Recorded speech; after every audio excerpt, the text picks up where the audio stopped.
Hello friends, welcome to my YouTube channel. दोस्तों, आज के सेशन में हम लोग करने वाले हैं सीडीपी के कुछ पूछे गए बहुत ही महत्वपूर्ण क्वेश्चंस को। तो दोस्तों, वीडियो को लास्ट तक देखिएगा और अच्छी तरीके से पूरा देखिएगा, क्योंकि सारे के सारे जो है कि बहुत ही इंपॉर्टेंट क्वेश्चन है जो कि प्रीवियस ईयर क्वेश्चन में पूछे जा चुके हैं। तो दोस्तों, इसी तरीके के और भी यदि आप सीटीटी की तैयारी करें तो इससे पहले आपको बता दें कि इस पे ईवीएस की क्लासेज, मैथ की क्लासेज और सीडीपी की क्लासेज जो है कि चल रही हैं इस टाइम पे। अगर आपको तैयारी करना है अच्छे तरीके से तो चैनल को सब्सक्राइब कर लीजिए और वहाँ से जाकर के आप एक एक चीज़ों को अच्छे तरीके से पढ़ सकते हैं। तो चलिए, फिलहाल आज के सेशन में हम लोग करेंगे सीडीपी से लेकर रिलेटेड क्वेश्चन, जिसमें कि हम सीडीपी पेडागोजी के या फिर हम लोग दोनों चीज़ें करेंगे, बाल विकास और शिक्षा शास्त्र दोनों को मिला करके, यानी चाइल्ड डेवलपमेंट और पेडागोजी दोनों के क्वेश्चंस जो है मिक्सिंग है, जिसमें कि आज हम लोग पूरे के पूरे क्वेश्चंस हल करने वाले हैं। तो चलिए दोस्तों, आज का पहला क्वेश्चन करते हैं। बहुत ही प्यारा क्वेश्चन आज का पहला क्वेश्चन है कि विद्यार्थियों में संप्रत्यात्मक विकास को प्रोत्साहन देने के लिए निम्नलिखित में से कौन सी विधि सबसे प्रभावी है। ठीक है, ध्यान दीजिएगा। कैसा विकास को प्रोत्साहन करना है, तो संप्रत्यात्मक। ध्यान दीजिएगा, ऑप्शन ध्यान से पढ़िए, क्वेश्चन दीजिए, आंसर दीजिए। ठीक है, विद्यार्थियों को बहुत से उदाहरण देना, उन्हें तर्क शक्ति का उपयोग करने के लिए प्रोत्साहित करना, क्या यह विधि सबसे प्रभावी होगी। या बी, जब तक विद्यार्थियों में वांछित संप्रत्यात्मक परिवर्तन न हो जाए तब तक दंड का उपयोग करना।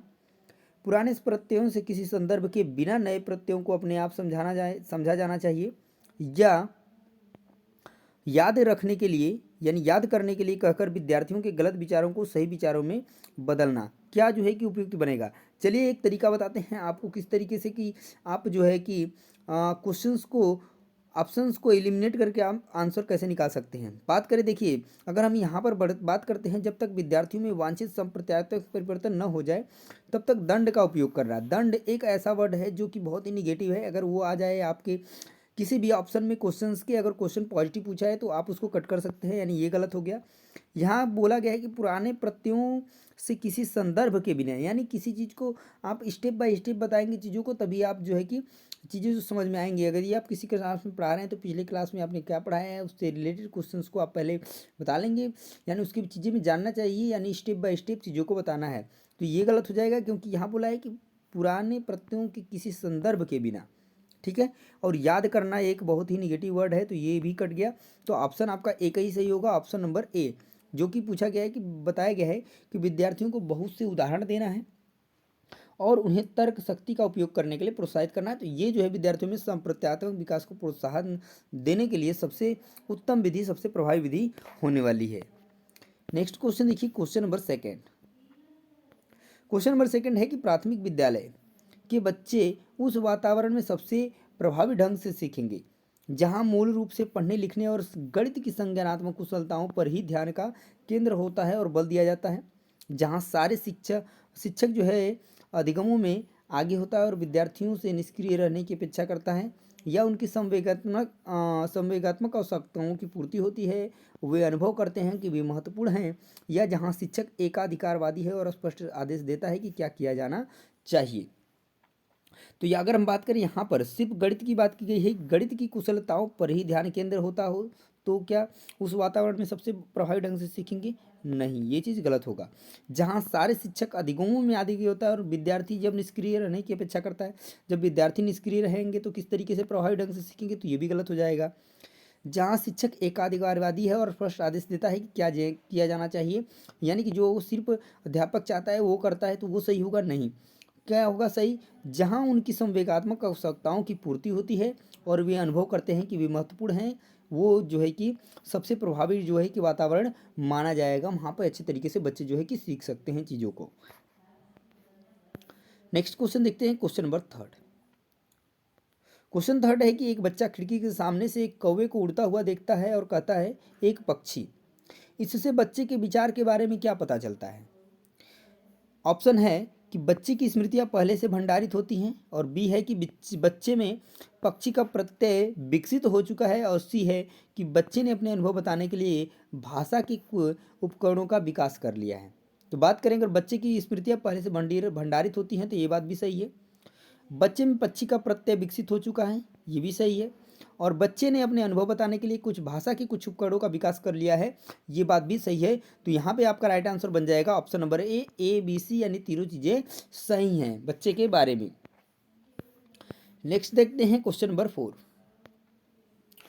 क्वेश्चन नंबर 4 है आपका कि कोई शिक्षिका अपने विद्यार्थियों को क्या कहे कि उन्हें भीतरी प्रेरणा के साथ कार्य करने के लिए प्रोत्साहित कर सके। आंतरिक प्रेरणा की बात की जा रही है। काम जल्दी पूरा करो तो तुम्हें एक टॉफ़ी मिलेगी। ये देखिए आंतरिक नहीं है, ये बाह्य प्रेरणा है। इसे करने की कोशिश करो, तुम सीख जाओगे। चलो इसे उसके करने से पहले समाप्त को यहाँ पर तुलना कर दी गई है, तुलना करना भी गलत है। तुम उसके जैसे क्यों नहीं हो सकते हो, देखो उसने इसे एकदम ठीक कर लिया, यहाँ पर भी तुलना कर दी गई। तो यहाँ पे राइट आंसर बनेगा आपका ऑप्शन नंबर बी कि इसे करने की कोशिश करो, तुम सीख जाओगे। इस वजह से उसको क्या मिलेगी, एक आंतरिक प्रेरणा मिलेगी और वो कहे कि आगे जो है कि कार्य करने के लिए वो तत्पर होगा। ठीक है, नेक्स्ट देख लेते हैं क्वेश्चन नंबर 5। क्वेश्चन नंबर 5 है कि कोई शिक्षिका अपने विद्यार्थियों को अध्ययन के लिए अध्ययन करने हेतु आंतरिक रूप से उत्प्रेरित करने के लिए कैसे प्रोत्साहित कर सकती है। वही क्वेश्चन पर यहाँ पे ऑप्शन अलग। व्यक्तिगत लक्ष्य निर्धारित करने और उसमें निपुणता पाने में उन्हें मदद देकर, साफ दिखाई पड़ने वाले इनाम देकर, जैसे कि टॉफी बाह्य प्रेरणा हो गया। उनमें चिंता और डर पैदा करना, ये बात गलत है, डरा करके आप बच्चों को नहीं पढ़ाएंगे। प्रतियोगितात्मक परीक्षण, यानी कि ये भी चीज़ें जो है प्रतियोगिता नहीं करानी है आपको। ठीक है, यानी तो आपका जो यहाँ पे करेक्ट आंसर बनेगा ऑप्शन नंबर 1 बनेगा। व्यक्तिगत लक्ष्य निर्धारित करने और उसमें निपुणता पाने में उन्हें मदद देकर जो है कि आप आंतरिक रूप से उन्हें उत्प्रेरित करने के लिए प्रोत्साहित कर सकते हैं। नेक्स्ट देख लेते हैं, नेक्स्ट क्वेश्चन क्या पूछा गया है। नेक्स्ट क्वेश्चन पूछा गया है कि किसी प्रारंभिक कक्षा में प्रभावशाली शिक्षक का उद्देश्य विद्यार्थियों को उत्प्रेरित करना होगा। किस तरीके से? दंडात्मक उपायों का प्रयोग करके, जिससे वे शिक्षक का सम्मान करें। दंड की बात की गई है, गलत हो गया आपका ऑप्शन। ऐसे काम करने के लिए जिसे परीक्षा के अंत में अच्छे अंक पा सकें। परीक्षा अंक पाने के लिए बात नहीं करनी है, तो ये भी गलत हो जाएगा। जहाँ पर भी सिर्फ अच्छे अंक पाने की बात हो, वो ऑप्शन आपका गलत हो जाएगा। और रटकर याद करने की बात की जाए तो वो भी आपका गलत हो जाएगा, जिससे वे प्रत्यास्मरण करने में अच्छे बने। तो यहाँ पे आपका राइट आंसर बनेगा ऑप्शन नंबर सी कि सीखने के लिए भी जिज्ञासु बने और सीखने के लिए ही सीखना पसंद करें, जो है कि ये आपका राइट आंसर बनेगा। नेक्स्ट क्वेश्चन देखिए, क्वेश्चन नंबर 7। क्वेश्चन नंबर 7 है कि निम्नलिखित में से कौन सा उदाहरण प्रभावशाली विद्यालय की प्रथा का है। व्यक्ति सापेक्ष अधिगम, प्रतियोगितात्मक कक्षा, निरंतर तुलनात्मक मूल्यांकन, शारीरिक दंड। तो बात करें शारीरिक दंड की, गलत हो जाएगी। तुलना आपको करना नहीं है, प्रतियोगिता भी नहीं रखनी है, आपको व्यक्ति सापेक्ष अधिगम का ध्यान देना है। ठीक है, तो ये आपका उदाहरण जो है प्रभावशाली विद्यालय की प्रथा का है। नेक्स्ट क्वेश्चन देखिए, क्वेश्चन नंबर 8। क्वेश्चन नंबर 8 है कि विकास का सिर पदाभिमुख दिशा सिद्धांत व्याख्या करता है कि विकास इस प्रकार आगे बढ़ता है। एक ही वर्ड में पूरा का पूरा आंसर छुपा हुआ है, सिर पदाभिमुख। सिर पहले लिखा है, सिर पदाधिमुख, पद यानी सिर पदाधिमुख, यानी पद यानी कि पैर, ध्यान देना है, पदाधिमुख। तो सिर से पैर की ओर आपका राइट आंसर बन जाएगा ऑप्शन नंबर ए, जो कि बिल्कुल साफ साफ आपको समझ में आ रहा है वर्ड से ही। ठीक है, ध्यान देना है आपको। नेक्स्ट क्वेश्चन देखिए, क्वेश्चन नंबर 9। क्वेश्चन नंबर 9 है दोस्तों कि भाषा विकास के लिए सबसे संवेदनशील समय निम्नलिखित में से कौन सा है। वयस्कावस्था, प्रारंभिक बचपन का समय, जन्म पूर्व का समय, मध्य बचपन का समय। भाषा विकास के लिए जो सबसे संवेदनशील समय है दोस्तों, वो है आपका प्रारंभिक बचपन का समय। तो आपका करेक्ट आंसर हो जाएगा ऑप्शन नंबर बी, ये आप लोग याद रखेंगे। नेक्स्ट क्वेश्चन देखिए, क्वेश्चन नंबर 10। एक 6 वर्ष की लड़की खेलकूद में असाधारण योग्यता का प्रदर्शन करती है।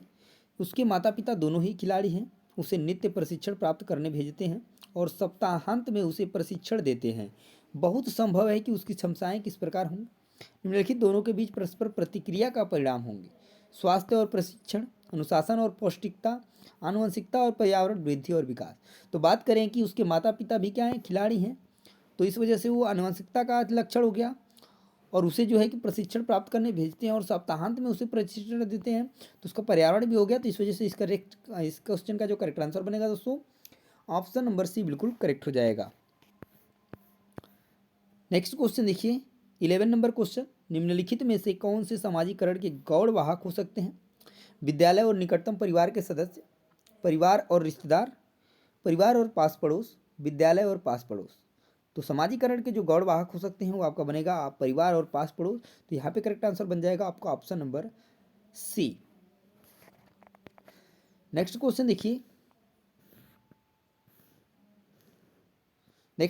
दोस्तों क्वेश्चन नंबर 12। लेव वाइगोत्स्की के अनुसार संज्ञानात्मक विकास का मूल कारण है मानसिक प्रारिमों का समायोजन, उद्दीपक, अनुक्रिया, युग्मन, संतुलन, सामाजिक अन्योन्य क्रिया। तो लेवाइगोस्की की अगर बात आएगी दोस्तों जहाँ पर भी, तो वहाँ पर आप तीन चीज़ याद रखेंगे। ठीक है, आप लोग क्या चीज़ याद रखेंगे? तीन चीज़ याद रखेंगे। ठीक है, S C L social culture language की बात की गई है। ठीक है, सामाजिक और सांस्कृतिक और भाषा की। ठीक है, तो यहाँ पर समाज की बात की गई है लेवाइगोस्की के अंदर, तो यहाँ पे correct answer option number D आपका सही हो जाएगा।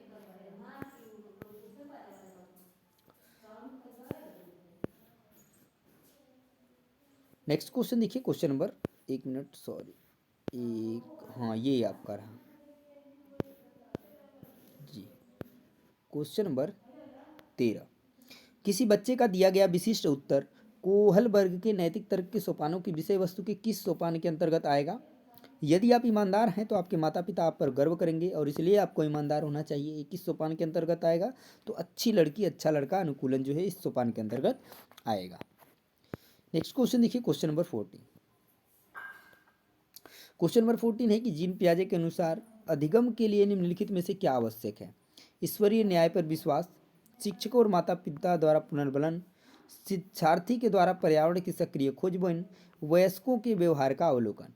तो यहाँ पर जो करेक्ट आंसर होगा, क्योंकि जीन पियाजे के अनुसार पूछा गया है, तो आपका ऑप्शन हो जाएगा ऑप्शन नंबर सी करेक्ट, यानी शिक्षार्थी के द्वारा पर्यावरण की सक्रिय खोजबीन। खोजबीन की बात से आपको याद रखना है, क्योंकि उन्होंने बच्चों को नन्हा वैज्ञानिक बोला है, तो खोजबीन कौन करता है? वैज्ञानिक करते हैं, तो याद रखेंगे आप इस तरीके से।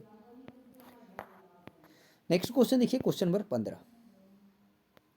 15 नंबर क्वेश्चन है कि जीन पियाजे के अनुसार प्रारूप और निर्माण वर्तमान योजनाओं के अनुरूप बनाने हेतु नवीन जानकारी में संशोधन, ध्यान दीजिएगा, नवीन जानकारी में संशोधन और नवीन जानकारी के आधार पर पुरानी योजनाओं में संशोधन के परिणाम के रूप में घटित होता है। इन दो प्रक्रियाओं को जाना जाता है। तो अगर हम संशोधन कर रहे हैं तो उसे क्या कहते हैं? समायोजन। क्या कहते हैं? समायोजन। ये आपको याद रखना है। तो आपको समायोजन कहाँ पे मिल रहा है? ऑप्शन नंबर सी में मिल रहा है, तो यहाँ पे आपका करेक्ट आंसर बन जाएगा, यानी समायोजन और अनुकूलन के रूप में। ये ऑप्शन जो है कि क्वेश्चन नंबर 15 का करेक्ट आंसर बनेगा। तो दोस्तों ये थे 15 क्वेश्चन जो कि सीडीपी के बहुत ही इंपॉर्टेंट क्वेश्चन थे। इसमें से आपको निश्चित रूप से कोई ना कोई क्वेश्चन आपको देखने को एग्जाम में जरूर मिलेगा। इससे रिलेटेड क्वेश्चन आपको देखने से जरूर मिलेंगे। तो दोस्तों इस तरीके के और भी इंपॉर्टेंट वीडियोज़ देखने के लिए, प्रैक्टिस सेट करने के लिए चैनल को सब्सक्राइब करना नहीं भूलिएगा और बेल आइकन को भी प्रेस कर लीजिएगा। मिलते हैं नेक्स्ट वीडियो में, तब तक के लिए जय हिंद।